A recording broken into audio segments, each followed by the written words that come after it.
कहानी की शुरुआत में हम एक आदमी को देखते हैं जिसने अपने 6 साल के बेटे मार्क को अचानक नींद से जगाया और कहा कि इस घर में खतरा है और उन्हें जल्द से जल्द यहाँ से भाग निकलना होगा। फिर उसने अपने बेटे थॉमस को बाहर भेजा और उसी वक्त मार्क ने देखा कि एक शेल्फ पे रखा मेंढक का पुतला अचानक जिंदा हो गया। इसके बाद वो आदमी अपने दोनों बेटों को लेकर गाड़ी में निकल रहा था तो अचानक उसकी पत्नी पेट्रा उनके सामने आ गई और बच्चों को ना ले जाने की मिन्नतें करने लगी। उसने अपने पति को समझाया कि उसका पीछा कोई नहीं कर रहा, मगर उसने पेट्रा की एक ना सुनी और सीधा शमशान घाट की ओर निकल पड़ा। पर अचानक जैसे ही उसने अपना सर पीछे घुमाया तो उसके सर में आग लग गई और वो अपने बच्चों के सामने झुलस कर मारा गया। अब इस घटना को पूरे 10 साल बीत गए थे। मार्क स्कूल जाता था और उसके भाई थॉमस ने एक साउंड स्टोर खोल लिया था। स्कूल में ना तो मार्क के टीचर्स और ना ही उसके साथी उसे पसंद करते थे, क्योंकि पहले उसके भाई को गुंडागर्दी के चलते स्कूल से निकाल दिया गया और उसकी भी कुछ ऐसी ही हरकतें थी। खाली समय में मार्क अपने भाई थॉमस की दुकान पर मदद ही किया करता और उनके साथ मेमो नाम का एक दूसरा लड़का भी काम करता था। मार्क के जन्मदिन पर थॉमस ने उसे क्रॉनिकल नाम की एक पुश्तैनी किताब दी जो उनके परिवार में काफी समय से मौजूद थी। इस दुनिया में ब्लैक टावर नाम की एक अलग दुनिया के बारे में बताया गया था, जिसमें कई सारे खतरनाक जानवर ग्रिफिन नाम के एक शैतान के लिए काम करते थे। ग्रिफिन का असली मकसद इंसानों की दुनिया पर राज करना था और इस किताब के मुताबिक उनके परिवार के आदमी ही ग्रिफिन से इंसानों की रक्षा करते थे। ये किताब लेकर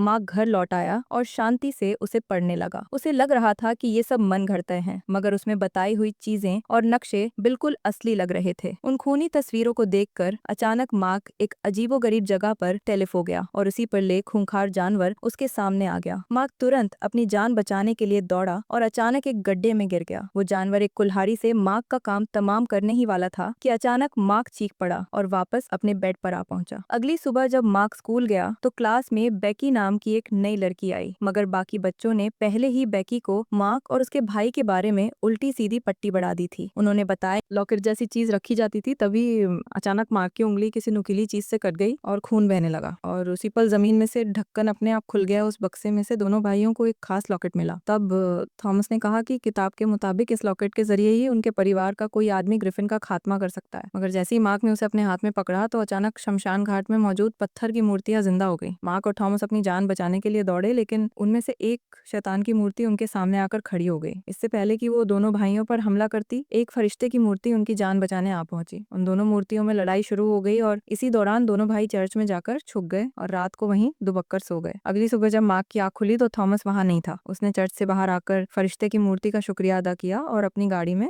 थॉमस को ढूंढने निकल पड़ा। घर जाकर उसने क्रॉनिकल किताब खोली तो उसे अजीबोगरीब आवाजें सुनाई दी जो कह रही थी उसे ब्लैक एट की दुनिया में जाकर थॉमस को ढूंढना होगा। अब मार्क डॉक्टर पीटर्स के पास पहुंचा जो उसके थेरेपिस्ट थे। तब पता चला कि बेकी उन्हीं की बेटी है। खैर फिर मार्क अपने भाई के स्टोर पर गया पर थॉमस वहां भी नहीं था। फिर उसने क्रॉनिकल नाम की वो खास किताब खोली जिसमें उसे ब्लैक टावर की दुनिया में जाने के लिए एक पोर्टल की जानकारी मिली। ये पोर्टल उसी चर्च में मौजूद था, लेकिन तभी अचानक वो एक अजीब से कीड़े से डर गया और एक ही पल में किसी घने अंधेरे जंगल में पहुंच गया। उधर मेमो जब स्टोर पहुंचा तो वहाँ मार्क और थॉमस दोनों को ही ना देखकर उसने पेट्रा को फोन कर दिया। पेट्रा ने घबराकर तुरंत पुलिस में रिपोर्ट लिख दी कि उसके बच्चे लापता हैं। वहीं दूसरी ओर उस जंगल में मार्क को थॉमस मिल गया और थॉमस बेहद खुश था क्योंकि आखिरकार मार्क भी ब्लैक टावर की दुनिया में आ गया था। लेकिन जब मार्क ने बताया कि वो बिना किसी पोर्टल के यहाँ तक पहुंच गया है तो थॉमस को समझ आया कि मार्क के पास असली दुनिया से ब्लैक टावर की दुनिया में टेलीपोर्ट होने की ताकत है। खैर फिर अगली सुबह थॉमस ने मार्क को नींद से जगाया क्योंकि अचानक कुछ भयानक दरिंदे उन पर हमला करने आ गए थे। दोनों भाई तुरंत अपनी जान बचाने के लिए दौड़े, मगर थॉमस नीचे गिर गया और दरिंदों ने उसे कैद कर लिया। वहीं मार्क उसी वक्त टेलीपोर्ट होकर स्टोर में आ पहुंचा, जिसे देखकर बेकी और मेमो बुरी तरह डर गए। उन्होंने मार्क को सब कुछ सच बताने को कहा। वहीं ब्लैक टावर की दुनिया में एक सींग वाले जानवर ने अपने मालिक को खबर दी कि उन्होंने टेलीपोर्ट करने वाला यकीन नहीं था, पर फिर भी वो उसके साथ चर्च में बने पोर्टल तक गया। फिर उन्होंने किताब में लिखी जानकारी के मुताबिक बेसमेंट में एक दरवाजा ढूंढा। फिर मार्क ने किताब में लिखे हुए मंत्र पढ़े और कुछ ही पलों में दरवाजा अपने आप खुल गया। ये सब अपनी आंखों से देखकर मीमो अब तक हैरान हो गया था। फिर उसने महसूस किया कि उसकी आंखें अपने आप ठीक हो गई थी और अब उसे चश्मा लगाने की जरूरत नहीं है। मीमो खुशी से झूम उठा और तभी दरवाजा अपने आप बंद हो गया। अब मीमो ने मार्क से पूछा कि वो इस दुनिया से वापस कैसे जाता है, तो मार्क ने अपनी आंखें बंद करके इस बारे बारे में सोचा और अचानक वो गायब हो गया। जब माँ की आंख खुली तो वो घर पर पहुंच गया था और अब वो घबरा गया क्योंकि वो मीमो को उस दुनिया में अकेला छोड़ आया था। मार्क ने दोबारा से उस दुनिया में टेलीप होने की कोशिश की मगर कोई फायदा नहीं हुआ। तभी पेट्रा वहाँ आ गई और उसने क्रॉनिकल किताब देखी तो उसे लगा कि उसका बेटा भी बिल्कुल उसके पति जैसा बन रहा है। इसीलिए उसने गुस्से में माँ को कमरे में बंद कर दिया। इससे माँ को इतना गुस्सा आया कि वो जोर जोर से दरवाजा पीटने लगा, जिससे बैक टावर की दीवारें बुरी तरह हिलने लगी। इधर पेट्रा ने डॉक्टर पीटर्स को फोन करके माँ के बारे में बताया तो डॉक्टर ने उसे जल्दी से जल्दी माँ को रिहा करने को कहा। अब माँ तुरंत चर्च की ओर भागा और उसे लकड़ी के पत्ते पर एक मैसेज मिला कि मीमो आसपास ही है। अब मार्क तुरंत स्टोर में पहुंचा और जरूरत की चीजें इकट्ठा करके बेकी से मिलने गया। उसने बेकी को बताया कि मीमो ब्लैक टावर की दुनिया में अकेला रह गया। उसने कहा कि वो मीमो और थॉमस को बचाने जा रहा है। फिर उसने बेकी को क्रॉनिकल किताब दी और कहा कि अगर वो वापस ना लौटे तो ये किताब मेरी माँ को दे देना। इसके बाद वो ब्लैक टावर की दुनिया में जाकर मीमो को ढूंढने लगा। वहीं दूसरी ओर जब बेकी ने वो किताब पढ़ी तो उसकी अजीबोगरीब कहानियां पढ़कर उसे लगा कि मार्क की दिमागी हालत सच में ठीक नहीं है। उधर दूसरी दुनिया में मार्क ने जंगल से निकलकर एक पहाड़ी की चोटी पर मीमो के पसंदीदा गाने चला दिए, मगर तभी कुछ वहशी जानवरों ने गानों की आवाजें सुन ली और वो उसकी ओर निकल पड़े। इधर असली दुनिया में बेकी ने अपने कुछ दोस्तों को क्रॉनिकल किताब दिखाकर मार्क की बताई हुई कहानी सुनाई और फिर उन्होंने उसकी सच्चाई देखने के लिए किताब में से एक मुरझाए हुए फूल को फिर से हरा भरा करने का तरीका देखा और उसे आजमाने का फैसला किया। और तब जाने से पहले उसके दोस्त ने फूल को पानी के ग्लास में डाल दिया उधर ब्लैक टावर की दुनिया में। जानवरों के जाने के बाद उस आदमी ने अपना नकाब हटाया और मार्क को बताया कि वो मीमो है। दरअसल असली दुनिया में जब एक दिन बीतता है तो उतने समय में यहाँ कई हफ्ते बीत जाते हैं और इसी वजह से उसकी दाढ़ी मूंछ काफी बड़ी हो गई थी। रेस के बाद मीमो और मार्क थॉमस को ढूंढने के लिए आगे बढ़े तो उन्हें कुछ कैदियों का कारवा दिखाई दिया। तभी उन्होंने देखा कि थॉमस भी उनमें से एक था, मगर अभी वो उसकी मदद नहीं कर सकते थे वरना वो खुद भी दबोचे जाते। पर तभी उन जानवरों की नजर उन दोनों पर पड़ गई और वो अपनी जान बचाने के लिए भागे भागते भागते वो एक पहाड़ी की चोटी पर आ गए जिसके आगे खाई थी। इधर असली दुनिया में बेकी और उसके दोस्तों ने क्रॉनिकल के हिसाब से सारे मंत्र पढ़े और पोर्टल को खोलने की कोशिश की, मगर दरवाजा नहीं खुला। उधर मार्क और मीमो पकड़े जाने वाले थे कि मार्क ने अपनी काबिलियत पर भरोसा किया और मीमो को लेकर खाई में कूद गया, जिसके बाद वो सीधा माँ के कमरे में टेलीपी हो गए। उनकी आवाज सुनकर पेट्रा दौड़ती हुई वहां आई। खैर मार्क ने बेकी को फोन करके वो किताब लाने को कहा। उधर बेकी के कमरे में वो फूल फिर से खिल चुका था और बेकी के उसके अंदर से एक जहरीला बिच्छू बाहर आ गया। खैर अगले दिन से मार्क और मीमो थॉमस को बचाने का प्लान बनाने लगे। अब मीमो उस दुनिया के बारे में काफी कुछ जान चुका था। उसने बताया कि उसने एक तालाब किनारे एक झोपड़ी बनाई थी जहां अक्सर कैदियों का कागा रुकता है।